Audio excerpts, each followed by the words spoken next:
The Cleveland Guardians didn't pitch all that well. They didn't play defense all that well. They barely hit with runners in scoring position. And, they won a game and they won a series they shouldn't have. We'll tell you how that could be just the spark they need on today's Locked On Guardians. Parker Messick, Cleveland Guardians. You're listening to Locked On Guardians. You are Locked On Guardians, your daily podcast on the Cleveland Guardians. Part of the Locked On Podcast Network, your team every day. Keep playing the kids, and no matter how many mistakes you make, apparently things will turn out. The kids will be all right. This is Locked On Guardians, your only daily Cleveland Guardians podcast, covering the team for the majors, the minors, the draft, and everything in between every single day. And on today's show, Jeff, we'll get into I want to do some crossover Rangers and Guardians. We'll talk about that later in the show. Some interesting names between the two teams. Talk about who the worst starter is on this team of good starters. We'll talk about some of the bullpen issues going on and other things the Guardians are going to have to correct. We'll talk about taking necessary risks with the roster and the lineup and positioning overall. What we'll talk about today to start the show off is this series being an ugly one, at least on Sunday. Potentially two games they should not have won. They did. And how that could be the spark this team needs. On the other side of the mic and cameras, Jeff Ellis, who's been here for hosting the show for 8 years. I'm Justin Lada, and I've been here alongside Jeff for the last 4. For the last 19 years, we've both been covering the Guardians farm system and the draft between us. So didn't think they were going to win this game. I didn't think they were going to hold on Saturday the way things were trending. Like after that home run, I was like, okay, this is not going to end very well. They got enough offense early on, and Slade Cecconi was awesome on Saturday night.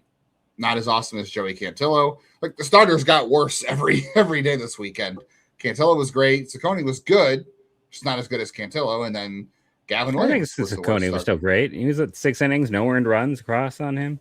I mean, okay, I guess actually you're right. Because Cantillo did allow a run on 2 hits. One was he just had the home run, and that was basically it. And he had Emerson. He had the 9. I guess because he had the 9 strikeouts, and he only walked. They both walked 2. So I guess they're the same. And then Gavin Williams was the worst starter this weekend. But yeah, it didn't seem like they were going to win this Sunday. You know, they were down early. A deficit the way they had it on Sunday is one of those games where you just, felt like there was zero chance for them to win. And things finally happened for them. They got very lucky. Let's be honest. They were lucky to win this game. The way things were going offensively, the way things were going with the bullpen at some points, even on Saturday. Maybe, just maybe, winning a couple of games, maybe you shouldn't have won. A series you shouldn't have won. Maybe that's the spark Cleveland needs. Like, they have not won a series since Jose, Angel, and DeLauder went down. DeLauder comes back, they win a game, they win the series. I don't know if that's a shock or not, or if there's a correlation there, but DeLauder did have the big hit to tie the game. So maybe there's something there. And then he scored. What was it? The winning run. He scored the winning run. Yeah. Trying to injure himself. Yes. Again, he's wearing a flak jacket out there because of his ribs, and the guy's not sliding into home plate. Well, I would argue the plate was blocked. I thought with the new rules, you weren't allowed to completely block that. Like, I think Cleveland could have actually challenged for, like, was it obstruction? Yeah, what a weird challenge by Dan Wilson. I get why they did it, like, just because it was such a critical moment. It's like, just challenge it and see what happens. But no, you're right. Like, it definitely if that challenge would have made more sense for Cleveland. Yeah. No, it was a great game, great performance by him. Your first 2 starters were fantastic. It's hard to judge Gavin in this one, and I know people are going to be like, hey, now you're just being a Gavin apologist. But I'll say on the other side of it is, like, Cooper Ingle badly misplays, which leads to their first run. Then Rocchio throws a ball away. Rocchio drops a ball. So it's like, in many ways, while Gavin only went 5 innings, he actually went the equivalent of 6 innings. And, getting out of those earlier maybe changes things. Yeah. It's just that odd situation where they were and then, the Bazana throwing it away, and you make the case that, like, if Manzardo's at first base, then maybe he actually can make that play. But, Rhys Hoskins is, I think, metrically the worst first baseman in baseball right now, which says a lot. But it's that situation when you're looking at it, like, they played poorly. There's no way around it. Like, they played poorly. They played an ugly game. And they won because they, were able to rally late, and they, put together hit after hit after hit, which, for as much as we complain about our bullpen, boy, Seattle's bullpen is even uglier. Like, you can go back and listen to Friday if you want to. It's like I previewed. Like, the Seattle team has like 6 or 7 guys who are at least league average or better offensively. And yeah, they sometimes struggle to put it together, just like Cleveland. They're another team that can't hit with runners in scoring position. But man, their bullpen is the reason why they're a sub 500 team, while Cleveland is sitting here down, still down 2 guys who they're counting on this year. And that they're third best record in the American League right now, tied for, I believe. Yeah, 4th best record. I mean, only 4 teams are above 500, so of course they're one of the 4 best records in the American League. It's not a great year for the American League, and you know what? When we get one of the next ad reads, I'm going to mention that. I mean, they're tied for 3rd because it's the because Yankees, the White the Sox Rays, are the same. Yeah, same the White winning Sox are the same percentage, winning yeah. percentage. Just tied for 3rd best record. The Guardians have played one more game than the White Sox. Would not bet on the AL beating the NL this year in the All-Star game. I mean, the Mariners bullpen, it's really a big 3. Top heavy. Like Munoz has been really good. Ferrer's a good lefty. Bizarro's good. And then Gabe Spire has had good moments this year. So like outside their underbelly of their bullpen, the soft middle is not very good. And that's what Cleveland was able to get to in this one. I mean, they went to Josh Simpson in a make or break situation, and speaks to how and Michael Rucker. And the weird thing is, Saturday the only reliever they used was Jose Ferrer. Like, they only used 2 pitchers on Saturday. It was Logan Gilbert, who went really deep into the game despite giving up 4 runs, and they only used Jose Ferrer. So it's like he was the only guy I think not available. Everybody else didn't pitch Saturday. So that was very. People. I know we've got a lot of comments lately about Stephen Vogt's decisions, which I think are rightfully to question, because I guess like the Saturday game, like I was texting you because I was at a wedding trying to keep up the game on my phone. I was watching, and Sean Armstrong was in. and then Hunter Gaddis had to come in and clean up his mess, or I guess there was no mess to clean up because he gave a 3rd homer to clear the bases, and that was enough to pull him. But I was like, why didn't they go to Gaddis in the first place? I guess it's just because they're trying to spread things out, like use Armstrong on Saturday so they could use Gaddis on Sunday, and then they had to use Gaddis anyway, and then Gaddis was unavailable Sunday, and then Armstrong pitched on Sunday, and he wasn't good again.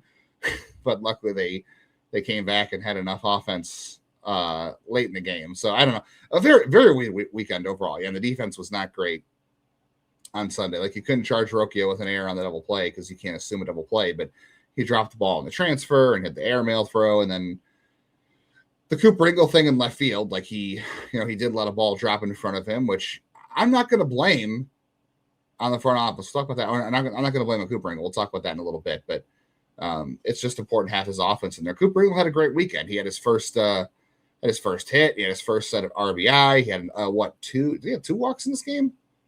Yeah, he walked. I believe he walked. I think it was just. Yeah, he walked twice. He walked twice. Okay. Yeah, he had walked twice in this game. Bazana had a pretty rough day, but DeLauder had 2 hits, which was huge. He had 2 runs batted in and key ones at the end. So it was really important to have him back. And I got to tell you, man, since that White Sox series, Kahlil Watson has been a ton of fun to watch. Like, he had a huge hit. Was it Friday night? He had the only run driven in, I think. It was off the wall in left field. Was that Friday? That feels right, yeah, he had the only RBI on Friday. Was that because they were up 1-0 for a good chunk in the first inning. That Emerson home run. Yeah, and he smashed that ball opposite field off the wall. I mean, Watson, we said, like, oh, it's been a struggle for him early on, but the dude hits the ball as hard. Ugly as you can.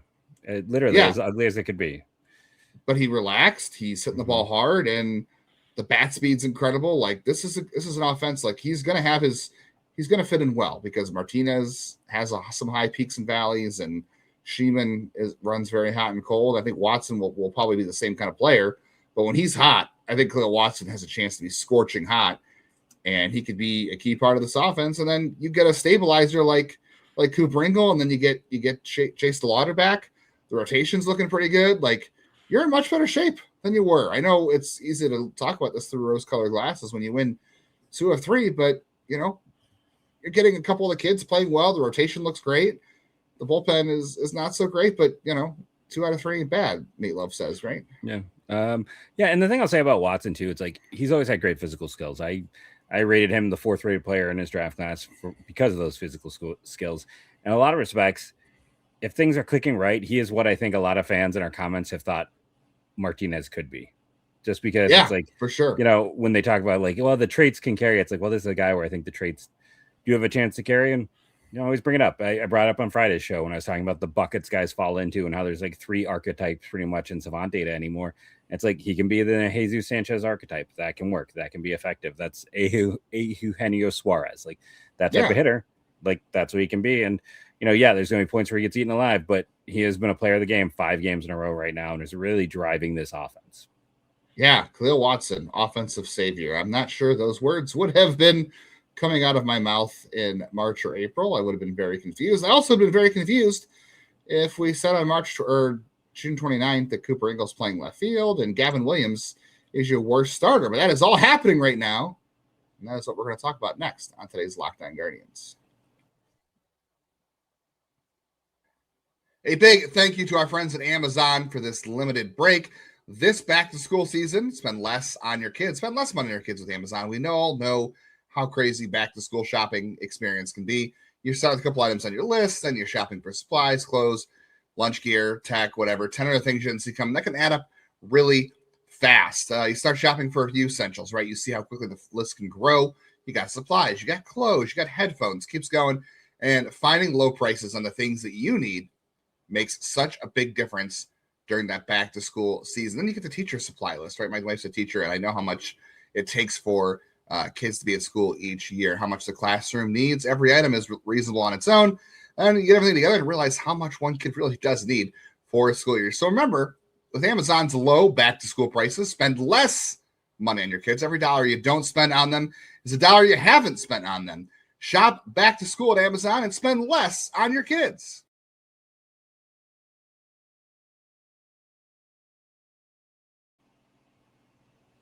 Want to thank everybody for making Locked On Guardians your first listen today and every day, wherever you get podcasts, while Jeff takes a quick break to go vomit after that. Some of the words. I don't have students till September, so I'm not even thinking about it. I got to worry about the draft before I got to go worry about this is true. School true. Getting back. Like we've only been off like 2 weeks, maybe 3 weeks. 2 weeks, like it's, yeah. It's let's see, no, this is the start of my 3rd week. I basically have done the equivalent of Christmas break. I'm still at the beginning of summer. I don't care what the ad reads say. All right. Good. I was kind of. I appreciate them being here, and I appreciate them sponsoring us. I very much care that they are here. Let me change that. It does not affect my enjoyment of my summer, is what I'm saying. Yeah. Well, whether or not the Guardians' offense or its bullpen makes you want to vomit yourself, you can come and assuage those fears, or at least talk about them with the Everydayer Club that gets you access to the private listener group chat on Discord, so you can talk about all those things with other Guardians fans, Jeff, myself, other listeners of the show, and any other Locked On channel you can think of. There's a Discord channel for it over there, part of the Everydayer Club, and you get ad-free episodes of the show every single day on your audio platform. So go to lockedonguardians.supercast.com or check the link in your show notes for that. All right, so 2 things here. I wanted to say before that I'm not blaming Cooper Ingle for that catch in the first inning that he didn't make. I think when I looked it up earlier today, the hit that came to him in left field in the first inning that led to the first run of the game, or was it the second inning? It was the second inning. Had like a 160 expected batting average. Like anybody who's played left field for a couple of years would have caught that. But the reason I'm not blaming Cooper very far back, and then it was hard. He didn't break well on the ball. No, he didn't. And he didn't. It's going to be a thing he's going to have to learn on the fly. Like this was like his 9th career game in the pros in left field. I know he did it at Clemson, but it's been 4 years since he was at Clemson, so that's a big gap, and he hasn't done it in Cleveland. Like it was the first time. Outfield. How much really? I mean, I know there's changes, but it's not like we can just throw out like. Well, I'm just not throwing. I'm throwing it out right now because this was not their plan coming into the year. This was not Cooper Ingle's plan. It should have always been the plan because they were never going to let him play catcher. I don't disagree with that. I don't disagree with that. But I think given the circumstances of the injuries and the need for the bat, the front office made the right call. Like Cooper Ingle should be up here. They've needed him. He's looked good so far. Obviously, left field's going to be a work in progress, which is fine. But when you see plays like that where, okay, he should have made that catch. Right now, that's the risk you have to live with. And B, that's more on the front office than it is Cooper Ingle because and the leadership, because you have to turn to Cooper Ingle in left field. You have to use that option. You have to pull that trigger because the injuries are what they are. Like that's not the front office's fault because injuries happen. The Angel one was fluky. The Jose one was fluky. Chase the Lauder. I'll even say the Chase the Lauder one was fluky. I know he has the injury history. That's like maybe the most fluky one in some regards. Yeah, it is. Even though he is still Chase the Lauder, and we know how his history is, but he's also back playing through pain, which is another conversation we can have, Jeff. But if Cooper Ingle doesn't make a play in left field, like I'm not blaming him right now. Like I would say if he doesn't make a play, it is on the front office and leadership. But I'm also gonna say, like, at the same time, it's still the right decision to have him up here. It is a necessary risk to have Cooper Ingle in left field for the bat. But at the same time, like, this is what happens when you don't build enough depth and you don't prepare Ingle ahead of time. Like you said, that's an avenue I haven't considered. You're absolutely right that maybe they should have planned all along for Cooper Ingle to play a little more outfield coming into the year, so he wouldn't be so new at it. Maybe he would have made that catch, but I can't fault him for that. But I also can't fault the front office for the fact that, hey, they need the bat, they need to chase the Lauder back, and it worked out how it should have on Sunday, and that's what they're going to need to survive. So those are necessary risks you have to take right now. Yeah, I mean, I'll still get annoyed when the errors happen. Don't get me wrong, or when he misplays a ball, because that's still going to be annoying. Hurts. Yeah, it hurts to see, because it's just that situation. And I'll also say this: I think Cooper Ingle is going to be up through the All-Star break, but he's probably the first one who goes back down because of that lack of of flexibility, let's say, compared to like a Watson, who's been an above average defender in right field from the moment they've called him up. So this is Ingle's chance to show up, and it's harder for him now because, let's be honest, with DeLauder back, DeLauder's probably going to only play DH for a while, and I believe was his first game Ingle was the DH. Like, that was probably intentional. So it's like they knew that today was the day they're gonna have to break him in the outfield. And he's been fine. It's going to be interesting to watch. Like I was texting with you today, those pitches right on the edges, that's where teams are going to try to have him live and die because of the passivity. Like it was, and those are hard pitches to do anything with. It's that situation where you can't, even if you swing at him, what are you going to do with him? So, right. He had the 2 walks. He had the big hit yesterday. It's been a nice debut for Cooper Ingle. He's still got to learn outfield, but for me, like I said, the big thing is, again, they know like the value they place, and maybe they would have been okay with Cooper Ingle. Maybe he would have gotten an opportunity if they couldn't have gotten Bailey. I mean, Bo Naylor was an offensive first catcher, which is weird things to say now, but he was an offensive first catcher when he was called up. It's hard to believe, and he got better at doing things. He was a very nonchalant catcher when he was in the minors. You and I would get bit maddened by pass balls, and he didn't have the best pop time, so blocking. So like maybe there was a actual chance that Ingle was going to catch until they went out and got someone who's going to be their catcher for the next 5 years, who had 3 huge challenges in Saturday's game. And again, I'm going to keep bringing this up since they traded for Patrick Bailey, and they've had 2 competent play callers, because we've heard rumbles over the times that like Bo Naylor was not the best at sequencing. Well, now they got 2 guys who are excellent at sequencing. And it's no surprise that Cantillo and Cecconi and Tanner and everyone's taken off except for Williams. I mean, and Messick, because Messick's just been the same. Like, it's hard to say who took off. Doesn't matter who catches him. It doesn't matter. But I mean, they even tried to flip the script because Gavin Williams had his best success with Hedges, so they tried to set up and get Hedges back with him today, and it was still kind of a middling game. But with the change to when they made that trade, Ingle should have been just primarily an outfielder from that moment on, because then there was no way he was coming up. For the last month, he should have been playing outfield, not 9 games, every game for the last month should have been outfield. So yeah, I can kind of buy it before then. It would have been nice to at least get him a few reps out there in the past, but now, he's up. It's going to be interesting because and they're going to have to figure out like how they're going to get at bats for everyone. Who is the next one gone? As players get activated, I know people are going to scream for RAS, but the problem right now is you just don't have infield options. So Angel now had a double and a homer on Sunday off of Mason Black and Genesis Cabrera, two MLB arms. Black has never been good enough to stick in the big leagues in spite of huge velocity. Yeah. Hey, yeah. Good stuff.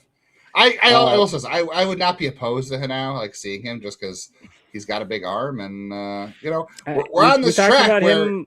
You can go back and listen to last Monday's show where we talked about the positive and the negatives, and why it's probably best for him to continue to get reps in AAA and get at third base. Yeah, at third base, and the same thing too. Like that's why you talked about or they should have moved Ingle to left field more often when the trade happened back in May. You could have, because you had Bo Naylor down there at AAA. You have Cody Huff. You have Dom Nunez still in AAA too. And now with Ingle up, they're doing the smart thing. And they traded Jones, and then they DFA'd Valera, who stuck around, but they don't have to be as beholden to Valera down there with a DFA and off the 40. Now Velazquez is playing more left field, which is great. That's what you need to do. Get as much, testing as you can out there. See what you got. He had a home run on Sunday too, by the way, and see what happens. But before everyone screams he should be up, he's also still he's getting better, but he's still not. Also, you can't if you're gonna have Ingle and Watson up, you can't have Ralphy up either, unless you're kicking the bucket on Rhys Hoskins, which I would understand. Like I said, I can't be mad. I would understand if Ralphie was destroying AAA. Ralphie has been roughly league average this year in AAA. So yeah. There's ups and downs. His home run today came off Anthony Goes, by the way. So, a guy who hasn't seen the big leagues in 4 years, 3 years. Yeah, even though he's well loved, all-star teammate Anthony Goes, but great Call of Duty player right here, and great duck hunter. I think that was what Will Dion told me once.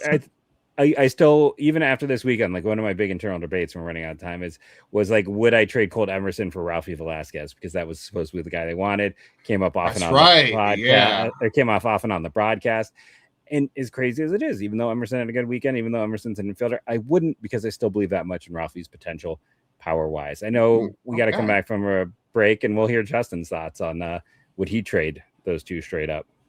All right, we'll talk about that. We got to talk about who is the worst starter in this rotation. Let's talk about the bullpen, and we'll see what kind of Guardians Rangers crossovers Jeff can come up with.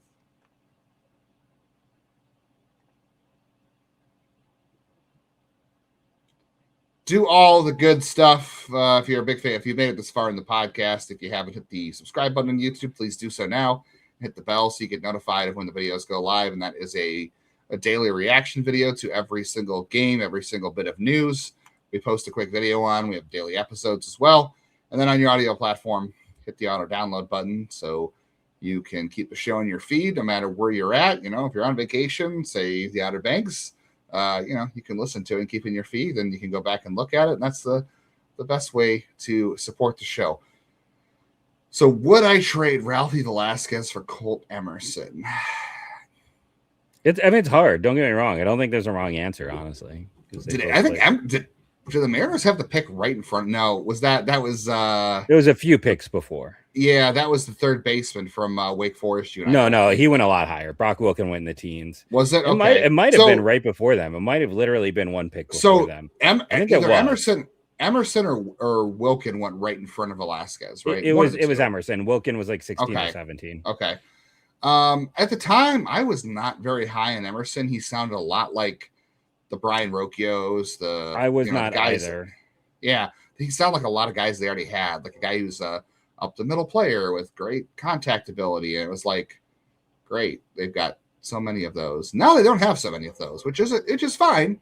They definitely need to rebuild that pipeline. But I think I would hold on to Ralphie, even though that's the positional downgrade defensively. I think Emerson has 7 home runs in 34 games. So if you multiply that out, he's on pace for a 40 home run season. I'm sure that's going to hold up. Yeah, I'm sure that league will not adjust to him, and he'll be the best rookie besides Nick Kurtz. But no, I'm happy with Ralphie. I think it's all good there. Basically, it shows they couldn't have gone wrong either way. Because if you believe all the hype at the time, Emerson was their guy. When Emerson got taken one spot ahead of them, instead they fell back to Ralphie. There was a lot of options and choices, but that's to me. You and I wanted Brock Wilken. We did. That did not turn out great, to be honest. I'll say this. But you really liked Ralphie. I was the high man on Ralphie. I had Ralphie ahead of Emerson on my board. I had Ralphie at 22nd where he was taken, right? 22nd, or was he 21? Whatever he was. Yeah, that's where you had him. He was 23rd, so I had Ralphie 23rd on my board. I knew of Ralphie, and I thought he was an interesting prospect, but I was nowhere near as up. I was really happy when the Cardinals took Chase Davis. I didn't want Chase Davis. Everybody liked him that year too, and has not worked out very well either. So, but then again, people wanted Joey Condon, and that's not going great either. Anyway, I kind of wanted Waldrop. That's the other guy. He was never going to get there either. So no, I mean Waldrop was there. They passed on him. Okay. Emerson, Velazquez, and then Waldrop. He's been hurt a lot too, so that's we'll have much more. Then Miles Naylor wins 39, just 16 picks later. Everybody wanted Miles Naylor, and apparently nobody likes the Naylors. The Guardians don't like Bo. Apparently, the Austin Hedges was shouting during the game that Josh Naylor took a ball off the elbow. It looked like he leaned into the pitch, and then after the innings, Austin Hedges was apparently shouting, "Nobody likes you" or something. So some bad blood between Josh. So the Guardians no longer like Bo. The Guardians players no longer like Josh, and all the Guardians fans love Miles Naylor except for us apparently. And Josh is friends with the Savali. They can still hang out. Yes, and then Miles Naylor might be the worst of the three. So might be the only one. Undoubtedly, he's not. But every the time was like, oh, he's going to be the best of the three, and he might be going to make the majors. Well, you and I at the time, to give some background, we're like, he's the worst of the three. He's got Bo's power and Josh's positional value. So it's like it was bad. It was bad. You and I were both like, he is not a first nor second round value. And, Jeff? What if I would have told you back in March that on June 28th that Gavin Williams would be the Guardians' worst starting pitcher? How would you have reacted to that? I would have assumed he's hurt, or I would have assumed that things had gone really. I don't know. Like the other side is I guess I wouldn't have assumed that like everyone else was terrible. I would have been like, well, I guess all those underlying metrics I talked about in the offseason of him like stranding everyone, of him, never allowing a base runner with a guy on, that, his walk rate, like that a lot of his data turned out unsustainable, that like he was pitching over his head. He had a good second half. He Fausto Carmona it for half a year.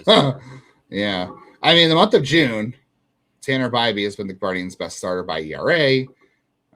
Slade Cecconi has been second at 188. However, his FIP is 401, but we know Cecconi is always going to run a high FIP because he just doesn't strike a lot of guys out. Messick has been Messick. His ERA is almost 4, and his FIP is 347.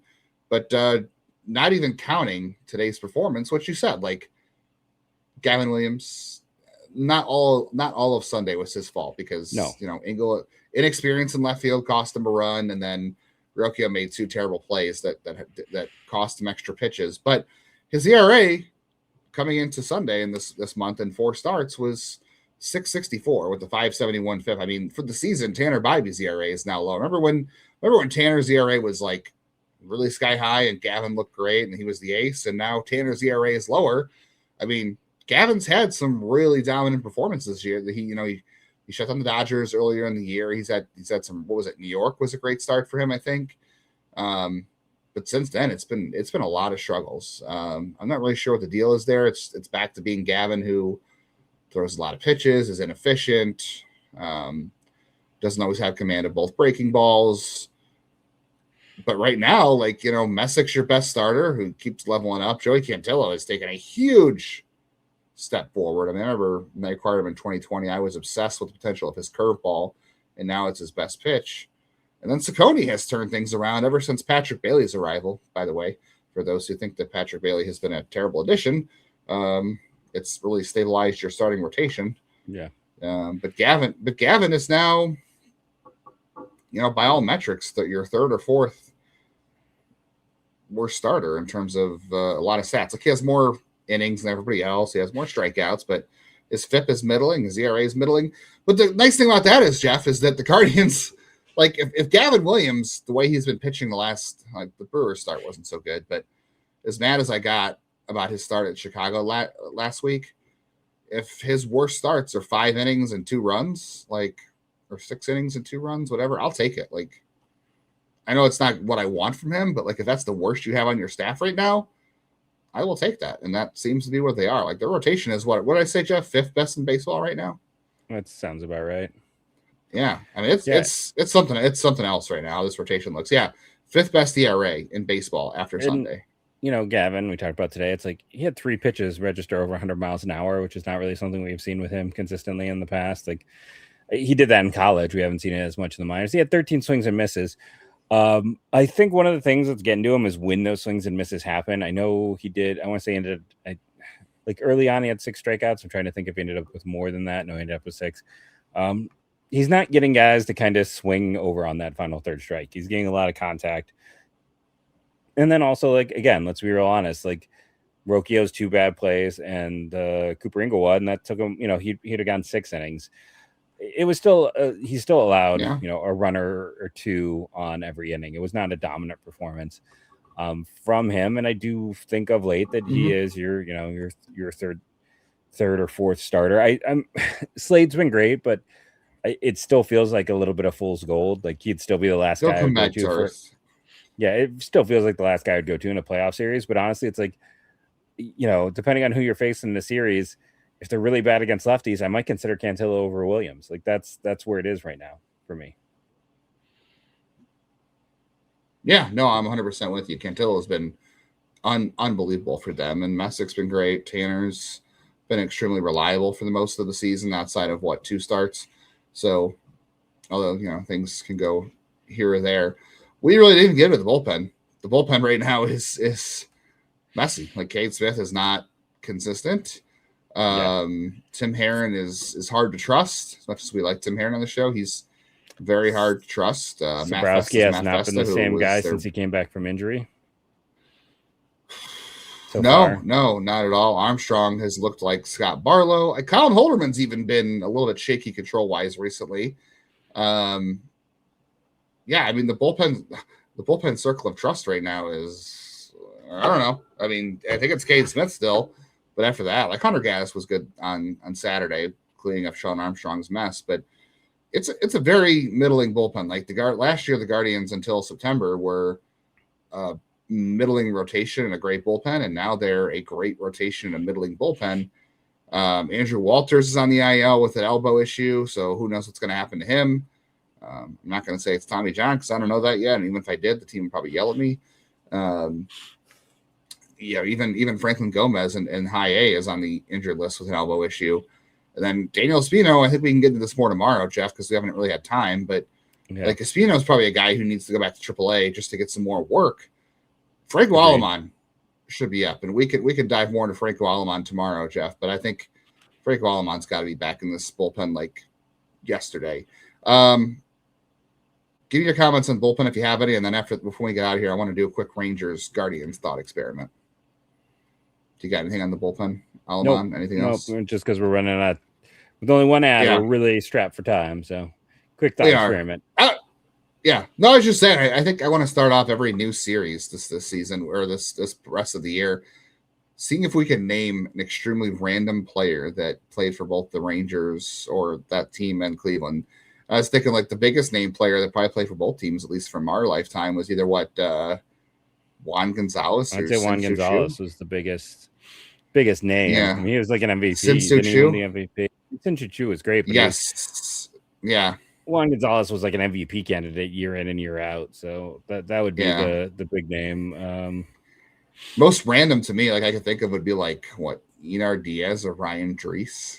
I thought Ken Hill. Did Ken Hill pitch for them? I got to go look that up now. The Rangers? I don't think so. For some reason, I'm thinking Ken Hill.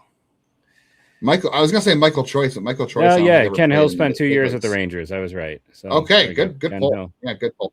Let us know in the comments some big names that played for both. He went from Cleveland to Texas. That was his next team after Cleveland.